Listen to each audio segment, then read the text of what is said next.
মন্দির মসজিদের রাজনীতি পশ্চিমবঙ্গে যেভাবে আবর্তিত হচ্ছে তাই নিয়ে অমিত শাহকে প্রশ্ন করা হলে তিনি বলেন যে মন্দির মসজিদের রাজনীতি কারা করছে? তৃণমূল করছে, আর তৃণমূল থেকে বেরিয়ে আসা একজন করছে। তোলাবাজ সিন্ডিকেট নিয়েও আক্রমণ শানিয়েছেন অমিত শাহ। সিন্ডিকেট থেকে তোলাবাজি, কাটমানি সংস্কৃতি, ৭,০০০-এর বেশি সংস্থা পশ্চিমবঙ্গ ছেড়ে চলে গেছে। পশ্চিমবঙ্গের উন্নয়ন আটকে দিয়েছে তৃণমূল সরকার। মমতা বন্দ্যোপাধ্যায়ের শাসনে সিন্ডিকেট, কাটমানির বাড়বাড়ন্ত। আক্রমণ শানিয়েছেন কেন্দ্রীয় স্বরাষ্ট্রমন্ত্রী অমিত শাহ। মন্দির মসজিদের রাজনীতি নিয়ে প্রশ্ন করা হলে অমিত শাহ বলেন তৃণমূল করছে, আর তৃণমূল থেকে বেরিয়ে আসা একজন করছেন।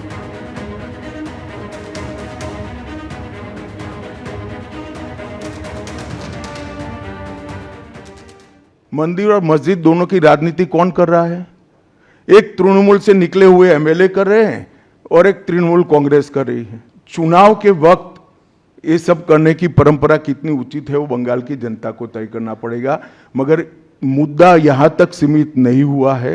युवाओं की रोजगारी का है, महिलाओं की सुरक्षा का है, घुसपैठ का मुद्दा है, भ्रष्टाचार का मुद्दा है, इंडस्ट्रीज के पलायन का मुद्दा है, गिरते जा रहे इंफ्रास्ट्रक्चर के स्तर का मुद्दा है। ढेर सारे मुद्दे हुए, कहीं से बच नहीं सकते। এ বিষয় নিয়ে আমরা কথা বলবো। এই মুহূর্তে তৃণমূলের রাজ্য সহ সভাপতি জয়প্রকাশ মজুমদার আমাদের সঙ্গে রয়েছেন।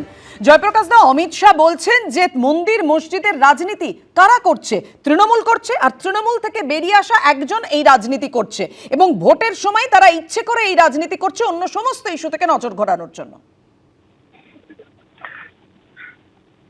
জানেন তো একটা কথা আছে, বেড়াল বলে মাছ খাবো না, কাশি যাব। আজকে বিজেপির অমিত শাহ বলছেন মন্দির মসজিদ রাজনীতি অন্যরা করে, ধর্মের রাজনীতি নাকি বিজেপি করে না। আহা, একেবারে বেড়াল যখন বলে মাছ খাবো না সেই রকম কথা বললেন। আর আজকে আরেকটি কথা মনে করিয়ে দিই, যে যার কথা বলছেন যে মসজিদের রাজনীতি, তিনি 2019-এ জয় শ্রীরাম বলে আপনাদের হয়ে দাঁড়িয়েছিলেন কেন? তখন সে ভালো ছিল? সে তো তখন বিজেপির সঙ্গে ছিল, তার ব্যাখ্যা বিজেপি দেবে। সুতরাং ঝুড়ি ঝুড়ি মিথ্যে কথা বলে বাংলায় কিছু করা যাবে না, এটুকুনি জেনে রাখুন। ধন্যবাদ জয়প্রকাশ দা। দুর্নীতি থেকে অনুপ্রবেশ, একাধিক ইস্যু নিয়ে আজকে কেন্দ্রীয় স্বরাষ্ট্রমন্ত্রী অমিত শাহ তৃণমূল সরকারকে, রাজ্যের শাসক দলকে একেবারে কড়া আক্রমণ করেছেন। যেমন মতুয়া ইস্যু নিয়ে তিনি সরব হয়েছেন, যে মতুয়াদের আতঙ্কিত হওয়ার কারণ নিয়ে আশ্বস্ত করেছেন যে তাদের ভারত থেকে কেউ তাড়াতে পারবে না। অন্যদিকে সিন্ডিকেট ইস্যু নিয়েও আক্রমণ শানিয়েছেন অমিত শাহ। কেন্দ্রের প্রকল্প রূপায়ণেও বারবার বাধা দিচ্ছে তৃণমূল সরকার, একথাও আজকে তার বক্তব্য থেকে একেবারে পরিষ্কার হয়ে গেছে। পশ্চিমবঙ্গের এমন অর্থনৈতিক পতন আগে হয়নি। তৃণমূলের আমলে পশ্চিমবঙ্গের অর্থনীতি ভেঙে পড়েছে, পশ্চিমবঙ্গ থেকে একের পর এক শিল্প চলে যাচ্ছে। কড়া আক্রমণ শানিয়েছেন কেন্দ্রীয় স্বরাষ্ট্রমন্ত্রী।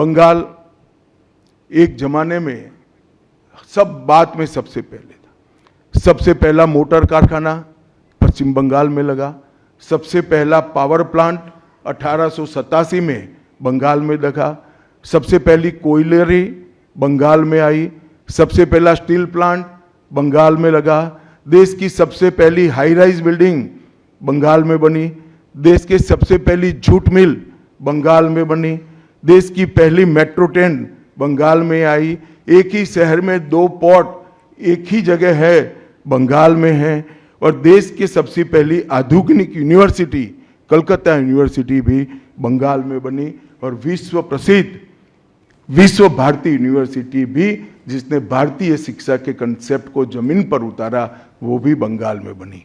मगर ममता जी, आप गौरव मत करिएगा, इसमें से कुछ आपके समय में नहीं हुआ है। ये जो करने वाले थे उनके पूरे रिदम को, इनकी लय को, बंगाल की विकास की गति को तोड़ने का आप काम करें। बंगाल आज इंडस्ट्रियल रूप से कंप्लीटली बर्बाद हो चुका है, और ये आपके शासन में ही हुआ है। आधा अधूरा तो कम्युनिस्ट बेचारे कर कर गए थे, आपने तो पूरा ही समाप्त कर दिया। सिंडिकेट राज, तालेबाजी, शत्रुतापूर्ण माहौल, इसके कारण 2011 से 25 के बीच में 7,000 से ज्यादा कंपनियां बंगाल छोड़कर बंगाल के बाहर चली गई। एबीपी आनंद एगिए थाके एगिए राखे।